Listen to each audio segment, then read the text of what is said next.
Fala pessoal, tudo bem? Hoje nós vamos falar sobre as articulações sinoviais. Hoje eu vou mostrar para vocês que a gente não precisa ficar gravando todas as articulações sinoviais do nosso corpo. A gente vai precisar entender esses 6 subtipos que vão vir aí pela frente, para a partir daí a gente conseguir classificar todas as articulações do nosso corpo, tá? Vou deixar também algumas perguntas, vou deixar algumas dúvidas na cabeça de vocês, para que vocês possam ir também aos livros e a partir daí juntar o que eu falei para vocês, o que eu perguntei para vocês e juntar o que vocês estão vendo no livro para que vocês possam construir o conhecimento de vocês, tá ok? Então vamos lá e vamos deixar de conversa, porque agora vem os 6 tipos de articulações sinoviais. Então, primeiramente, nós temos a articulação sinovial do tipo plana, do tipo gínglimo, do tipo trocoide, do tipo condilar, também chamada de elipsoide, do tipo selar e do tipo esferoide. Então, agora a gente vai aprender o que significa cada um desses tipos e, a partir daí, a gente vai entender qual é o movimento que acontece no nosso corpo e aí a gente vai classificar essas articulações. Então, a primeira articulação sinovial que a gente vai falar é a articulação sinovial do tipo plana. Quando eu falo primeiro em articulação sinovial, você já sabe que é uma articulação de grande movimento. Então, como é uma articulação de grande movimento e ela é plana, me remete a pensar que as superfícies articulares, elas são relativamente planas. Lembrem-se, é relativamente, não é um plano de engenheiro, um plano de arquiteto não, tá? Então, elas são relativamente planas, estão se encaixando e têm um certo movimento. Então, quando eu pego aqui essas duas superfícies planas e realizo o movimento, que tipo de movimento que eu vou ter aqui? É somente um movimento de deslizamento. Então, as articulações sinoviais do tipo plana serão aquelas articulações onde as superfícies são relativamente planas e que o movimento vai acontecer, vai ser um movimento de deslizamento. As superfícies vão deslizar uma nas outras. Um exemplo clássico de articulação sinovial do tipo plana é a articulação entre o fêmur e a patela, né? Então, essa articulação aqui, fêmuro-patelar, toda vez que a gente realiza uma flexão ou uma extensão do joelho, e esse movimento de flexão e extensão acontece entre fêmur e tíbia, durante esse movimento a patela desliza sobre o fêmur. Então, a articulação fêmuro-patelar é uma articulação sinovial do tipo plana. Um outro exemplo clássico de articulação sinovial do tipo plana é a articulação que acontece entre os processos articulares das vértebras, né? Numa articulação que a gente conhece como articulação zigoapofisária. Então, as articulações entre os processos articulares das vértebras são articulações sinoviais do tipo plana. Então, entre as vértebras, além dessas articulações sinoviais do tipo plana, já tem essa articulação do tipo sínfise, que a gente aprendeu lá na aula de classificação das articulações, não é isso? A sínfise intervertebral. Então, na coluna vertebral, nós encontramos articulações do tipo sínfise, que está aí entre os corpos vertebrais, e a articulação zigoapofisária, que é uma articulação sinovial do tipo plana. Lá na aula de classificação também das articulações, nós falamos que a primeira articulação externo-costal é uma articulação do tipo cartilaginosa, uma articulação do tipo sincondrose, e que as outras 6 articulações externo-costais, elas seriam articulações sinoviais. Então, essas outras 6 articulações externo-costais, elas são articulações sinoviais do tipo plana também, porque só vai acontecer o movimento de deslizamento. Lá na aula também de classificação das articulações, eu disse para vocês que a articulação sacroiliaca, a grande maioria dos professores só fala que a articulação sacroiliaca ela é uma articulação sinovial do tipo plana, porque elas só consideram essa parte da articulação. Mas a gente sabe que o osso do ilíaco, que é todo esse osso aqui, ó, ele se articula com o osso do sacro, através da tuberosidade ilíaca com a tuberosidade sacral, e a face articular ilíaca com a face articular sacral, sendo que o componente sinovial é só esse aqui, ó. Então a gente tem cápsula articular aqui e vai ter uma cápsula articular lá atrás também, sendo que entre eles também vai ter uma membrana interóssea aqui, né? A gente tem uma sindesmose. Então, a articulação sacroiliaca, quando a gente fala que ela é sinovial plana, a gente está se referindo somente a esse componente dessa articulação sacroiliaca. Se liga aí que não é todo mundo que fala isso, tá? Além disso, nós temos a articulação entre a clavícula e o acrômio. Então, toda vez que nós realizamos uma abdução do ombro, a clavícula ela sobe e gira. Então, essa articulação acaba gerando um movimento de deslizamento na articulação que nós chamamos de acrômio clavicular. E aí tem o primeiro ponto de interrogação da nossa aula, que é a articulação entre a clavícula e o osso do externo.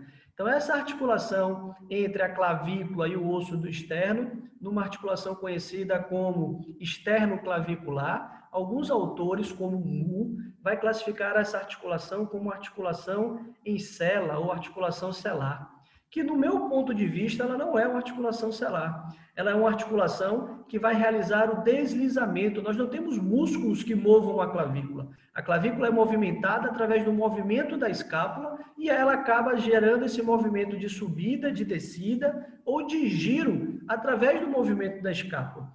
E aí a gente tem um movimento de deslizamento, no meu ponto de vista, entre a parte external da clavícula e a incisura aqui clavicular do manúbrio. Então, para mim, eu classifico essa articulação como uma articulação do tipo plana e não do tipo celar, porque eu não vejo 2 graus de amplitude de movimento sendo feitos por músculos ou por movimentos específicos que a clavícula realiza, tá? E aí vocês agora vão chegar, vão olhar lá nos livros, vão pegar mais de 1 ou 2 livros para poder identificar e saber se realmente essa articulação acrômio-clavicular é uma articulação plana ou articulação celar, como alguns livros trazem, tá? Depois a gente tem a articulação do tipo gínglimo. Quando eu falo numa articulação do tipo gínglimo, eu estou dizendo que essa articulação é uma articulação do tipo dobradiça. O que uma dobradiça de uma porta faz? Ela vai fechar e abrir. Então, essas articulações do tipo gínglimo, que funcionam como verdadeiras dobradiças, são articulações onde nós realizamos somente o movimento de flexão e extensão. Então, aquela articulação que só realiza flexão e extensão vai ser uma articulação classificada como articulação do tipo gínglimo. Um exemplo clássico que nós temos é a articulação do cotovelo. É a articulação entre o húmero e o rádio e o húmero e a una. Essa articulação, húmero radial e húmero unar, ela só realiza o movimento de flexão e extensão. Então, a articulação do cotovelo é uma articulação do tipo gínglimo. Onde é que a gente tem outra? A gente tem outra entre as falanges, a interfalangiana proximal e a interfalangiana distal. Os movimentos entre as falanges são somente movimentos de flexão e extensão. Então, essas duas articulações são articulações também do tipo gínglimo.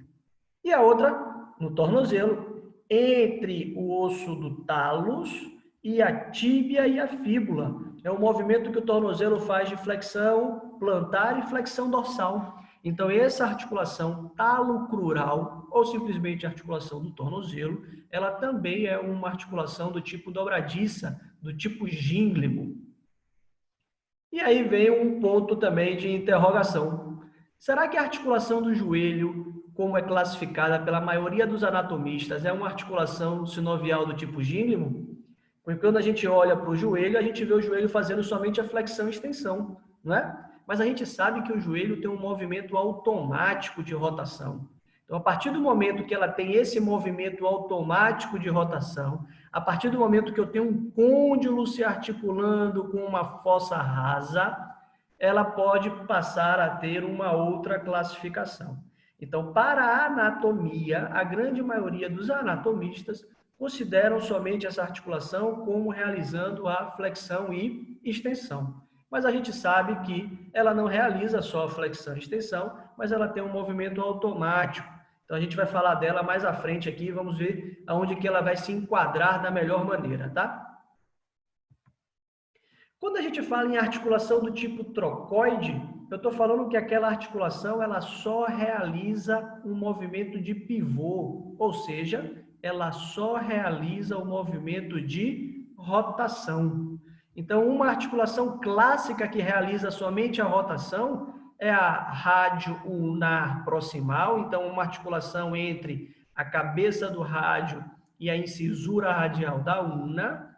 E a rádio ulnar distal, onde a gente tem agora a cabeça da ulna se articulando com a incisura ulnar do rádio. Então, aqui eu tenho uma foto aproximada da rádio ulnar proximal. Então, toda vez que nós realizamos o movimento de pronossupinação, né? Então, na posição neutra, aqui na posição de supino, quando a gente coloca a palma da mão para baixo, o osso do rádio, ele roda sobre a ulna. E a partir desse momento, ele roda lá em cima, né? De forma proximal, e roda aqui embaixo. Então, a articulação radioulnar distal e a radioulnar proximal são exemplos clássicos de articulações sinoviais do tipo trocoide. Então, entre o rádio e a ulna, nós temos duas articulações sinoviais e temos uma articulação fibrosa aqui, ó. Não é isso daqui? A membrana interóssea, a sindesmose radioulnar. Então, entre o rádio e a ulna, nós temos 3 articulações, ok? Uma outra articulação clássica do tipo trocoide é a articulação entre a primeira vértebra cervical com o dente da segunda vértebra cervical.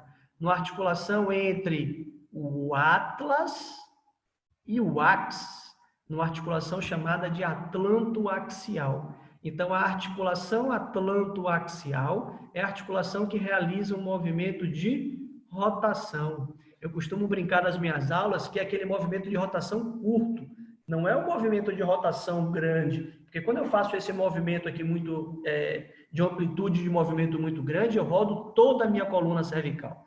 Eu costumo brincar dizendo que é um movimento que a gente faz na prova, quando a gente chega para o colega assim e fala assim, ó, questão 2, é a letra C.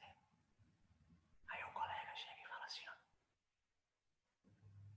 Então, aquele movimento que acontece na prova, que eu nunca vi meus alunos fazendo isso na prova, é o movimento que acontece entre o atlas e o axis, e é um movimento chamado, é uma articulação classificada como articulação do tipo trocoide, tá? A articulação do tipo condilar, que antigamente era chamada de elipsoide, então, dependendo do livro, dependendo da atualidade do livro que vocês estão estudando, vocês podem ver como condilar ou elipsoide. É o mesmo tipo de articulação, tá? É uma articulação que realiza 2 graus de movimento. É uma articulação que vai realizar 2 duplas de movimento, que terá 2 graus de liberdade. Então, a articulação mais clássica que a gente fala é a articulação do punho, né? É a articulação entre o osso do rádio e esses 2 ossos do carpo aqui. A outra articulação do tipo condilar é a articulação que acontece entre o metacarpo e a falange do segundo, do terceiro, do quarto e do quinto dedo. Então, aonde a gente tem um movimento de flexão e extensão e um movimento de abdução e adução. Então, essa articulação metacarpo-falangiana nós vamos chamar de articulação sinovial do tipo condilar. A articulação temporomandibular, ela também é classificada como articulação condilar, onde nós temos um côndilo que vai se encaixar numa fossa rasa. Então, essa articulação ela vai realizar um movimento de abrir e fechar a boca, aonde ela vai rodar, ela roda primeiramente na fossa mandibular e depois ela desliza anteriormente. Mais ou menos isso que acontece, tá? Ela vai rodar aqui nessa fossa mandibular e depois que ela roda, ela translada anteriormente. E aí e chega uma grande questão também e uma divergência entre os autores, porque existem autores que vão dissociar essa articulação em 2, porque eles vão pegar esse disco aqui, que é um componente da articulação sinovial, que a gente vai falar na próxima aula sobre esses componentes, e alguns autores vão dissociar essa articulação em 2 partes. Uma entre a fossa mandibular e o disco, e uma entre o disco e o côndilo da mandíbula. E aí alguns autores vão dizer que essa articulação ela pode ser classificada em gínglimo e em plana. Mas por que isso, professor?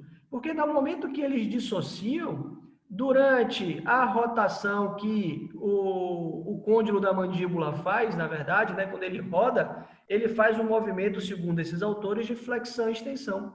Então, ele faz um movimento de flexão e extensão entre o côndilo e o disco, e depois ele faz um movimento de deslizamento entre o disco e a fossa mandibular e o tubérculo anterior. E aí eles vão dizer que essa parte da articulação é a articulação plana. Então, é uma confusão danada. No meu ponto de vista, essa não dá para a gente dissociar. Por que não dá para dissociar? Porque isso daqui é um componente articular. Então, a articulação é entre o côndilo da mandíbula com a fossa mandibular, tá? Mas fica também a inquisição para vocês construírem o conhecimento de vocês e vocês darem a opinião de vocês também, tá? Então, para mim, essa articulação é uma articulação condilar e para uma grande parte dos professores que eu já conversei também. E aí vem um outro questionamento que a gente já falou lá na parte de gínglimo, que é a articulação do joelho. Então, se essa articulação condilar é uma articulação que realiza 2 graus de movimento, por que a articulação do joelho não pode ser classificada como condilar? Se a gente tem um côndilo que vai passar, né, e vai se encaixar numa fossa rasa. Então, a partir do momento que o joelho faz o movimento de flexão e extensão, ele tem um movimento automático, que a gente chama de movimento de trave e parafuso. E esse movimento ele tem que acontecer. Se esse movimento não acontecer, o meu paciente pode perder a amplitude de movimento, tá? Seja numa extensão total ou num ganho de flexão, por exemplo, nas reconstruções ligamentares. Então, se durante uma reconstrução ligamentar esse movimento automático não fica preservado, eu, quanto fisioterapeuta, terei dificuldades em ganhar a flexão e em ganhar a extensão completa desse paciente, tá? Então, no ponto de vista funcional, para mim, essa articulação, ela também é classificada como uma articulação condilar. Mas aí são só perguntas que eu deixo para vocês, construo o conhecimento de vocês, dependendo das aulas, dependendo dos professores de vocês, vão seguindo o caminho deles para uma possível prova, numa possível questão valendo nota. Aí vocês vão conversar e dialogar com o professor de vocês, mas sabendo que existem pontos de vista ainda divergentes entre essas articulações, tá, galera? O outro tipo de articulação é a articulação celar. A articulação celar, ela é uma condilar mais especializada. É uma condilar que tem uma amplitude de movimento maior. Então, é uma articulação que também só vai realizar 2 graus de liberdade. Ela só vai ter 2 graus de amplitude de movimento. Ela vai realizar só flexão e extensão com adução e abdução, por exemplo.